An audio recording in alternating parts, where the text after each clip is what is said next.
Hey there, Ronald. It's Marcy here. You dropped your business link in my Facebook post earlier this week, and here I am recording your video for you.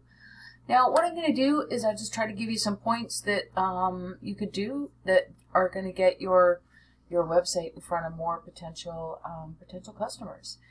Now, what I'm going to start with is content. Now, your pictures are content for sure. Let me check. I haven't checked yet. But you see, without the pictures being, Google crawls the web. When somebody searches something, then they go out there and crawl the web and they want to serve up the most relevant results, right? They want to keep, Google wants to keep people on their search engine. That's how they're making money.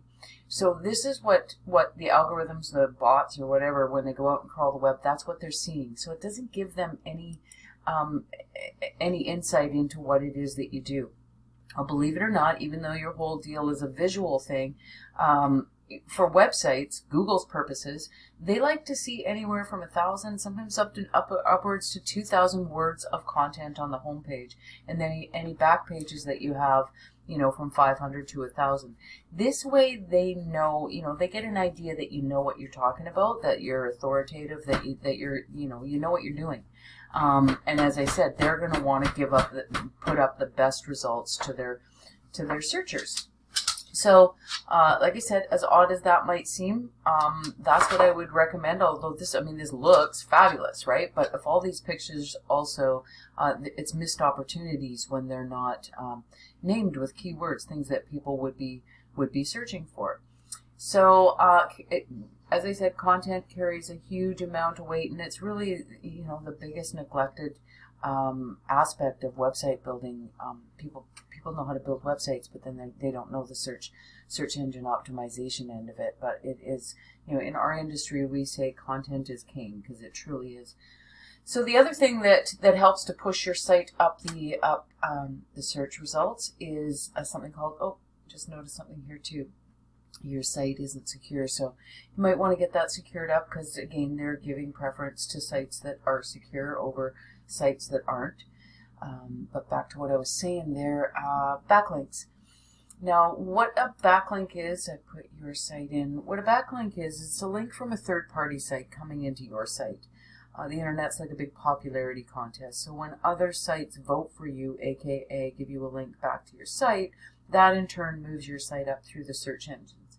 Now, it can't just be any link. You can't just go out and grab a whole bunch of, well, you could, but it's going to be to your detriment.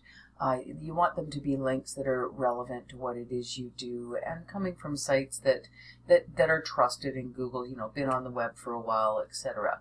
So a strong backlink profile is another key factor in you ranking above other photographers or photography studios, or I don't know if I'm terming that right, but I'd have to talk to somebody to find out what are the best keywords. But anyways, back here is showing me that your site has 10 other sites on the internet that are referring back to yours, and they're providing you with 121 backlinks, and you're being found for 8 organic keywords. So let's see what words you're being found for.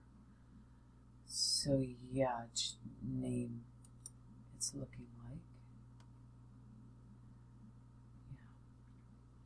So could definitely do some work there, and I put it in this performance report of your website. It's showing me here that there's a little room for improvement, speed things up and various things that go on behind the scenes that we don't see, to have it, again, Google's going to give preference to ones that are up there in the B's and the A's. Now, I did check and I see that you have a map listing. I would just recommend for this, because, and again, I don't know what keyword would be best suited for you, so I put in photography studios, and this is a great place to be if you can get there. So there's plenty of things that you can do to help push yourself up into the one of the top 3 here. We call this the map pack. Statistics show that they're getting 50 to 60, 70% of the clicks of the calls. So that's a great place to be. I noticed with yours, Reviews are one thing. There's an easy, we have services where it's easy to get reviews from your clients because, sometimes it's a task to remember to ask for them and they say, yeah, and then they forget about it. So it's a system where they just have, after their service is provided, an email is sent to them and it directs them directly to either Facebook, Yelp, Google, wherever it is that you're wanting to build your reviews up. But that really helps, one of the things that really helps too. So I'll leave it there. Don't want to overwhelm you with information, Ronald. I'm going to email this video off to you if you had any questions, if you needed me to clarify any of the information. Happy to do that for you. Thanks again for participating. It's been awesome seeing all these businesses I never would have known of otherwise. So, hope you're having a great weekend. Have an awesome holiday season. And thanks again. Bye-bye.